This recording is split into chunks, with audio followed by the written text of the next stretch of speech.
अपने बच्चे को सर्दी जुकाम से बचा के रखना है, ठंड से बचा के रखना है, जिससे कि बार बार डॉक्टर के पास ना जाना पड़े और दवाइयाँ ना देना पड़े।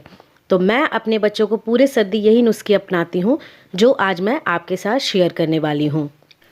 3 तरीके के उपाय बताऊँगी, वीडियो को एंड तक देखिएगा।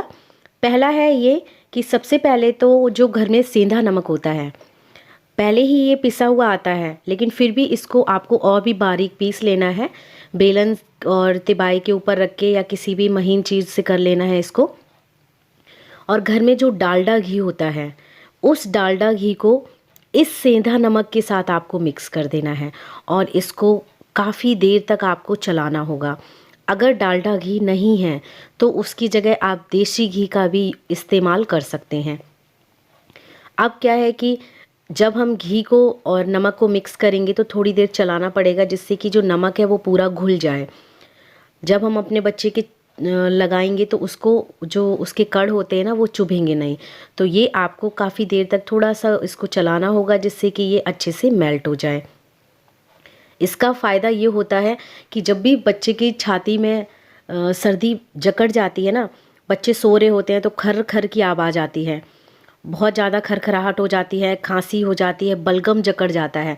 तो ये रामबाण नुस्खा है उनकी छाती में और पीठ में अच्छे से आपको मालिश करके लगाना होता है, जिससे कि उनकी जो खरखराहट है और जो बलगम जकड़ गया होता है वो सारा मेल्ट हो जाता है। तो पूरी सर्दी हर रात सोने से पहले मैं दोनों बच्चों के इस तरह से, देखिए, पहले आगे छाती पे, चेस्ट के साइड में इसको लगा देती हूँ और इसको अच्छे से रगड़ के फिर मालिश कर देती हूँ। इससे क्या है कि जो सोने के टाइम उनकी खरखराहट है वो नहीं आएगी, अच्छे से रिलैक्स होके वो सो सकेंगे। और सोते टाइम लगाएंगे तो फ़ायदा ये है कि वो ढके हुए रहेंगे रजाई और कंबल के अंदर, तो और भी ज़्यादा असरदार होता है।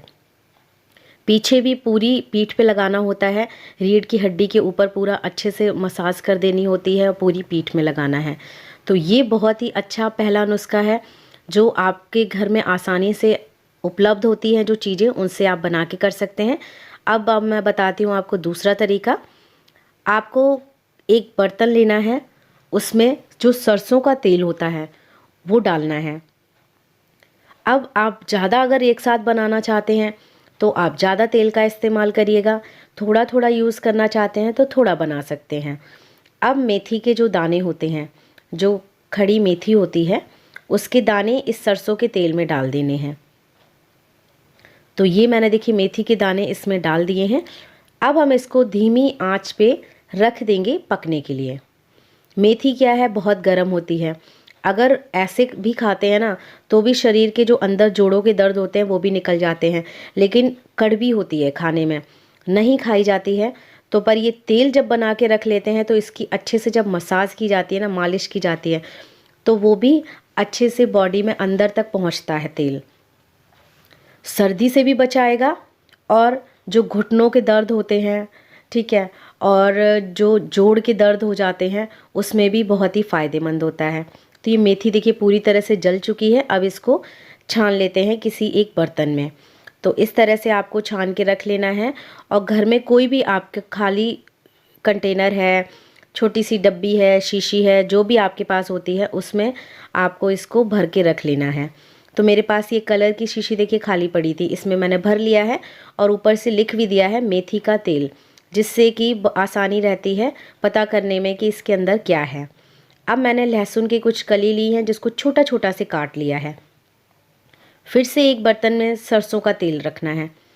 अगर आप चाहें तो मेथी को और लहसुन को एक साथ भी पका सकते हैं, लेकिन मैंने दोनों तेल को अलग अलग पकाया है, क्योंकि लहसुन भी बहुत गर्म होता है, मेथी भी गर्म होती है, इसलिए दोनों अलग अलग पकाया हुआ है। और सुबह शाम भी आप चाहें तो बच्चों की इससे मालिश कर सकते हैं। लहसुन, देखिए, पूरी तरह से जल चुका है। अब इसको भी छान लेते हैं और ये जो जला हुआ है इसको तो हम फेंक ही देंगे, इसका तो अभी कोई यूज़ नहीं है। पर इसका जो भी असरदार निकलता है वो सब हमारा तेल में आ चुका है और खाली शीशी में भर के, देखिए, मैंने रख लिया है और ऊपर से एक चिट भी लगा दी है जिसमें लिख दिया है लहसुन का तेल। अब बच्चों के क्या होते हैं कि ये जल्दी सॉक्स नहीं पहनते हैं। हम तो पहना देते हैं, लेकिन 5 मिनट बाद देखते हैं कि बच्चे नंगे पैर फिर से खेलना शुरू कर देते हैं। तो इनकी जो पैर के तलवे होते हैं और हाथ की जो हथेली होती है, वो बड़े लोगों से ज़्यादा ठंडी रहती है। आपने भी ये देखा होगा, छोटे बच्चों के साथ अक्सर ऐसा ही होता है। तो ये जो तेल होता है, ये गरम तेल होते हैं। चाहे लहसुन का यूज़ कर लीजिए, चाहे मेथी का यूज़ कर लीजिए, और ये तलवे में लगा के अच्छे से रगड़ देना होता है। और एक चीज़ का खास ध्यान रखिएगा, जब पैरों की मालिश करते हैं, जो पैरों की बीच बीच की उंगलियां हैं, उसमें एक एक बूंद तेल लगा के अलग से, और फिर इस तरह से आपको रगड़ देना है।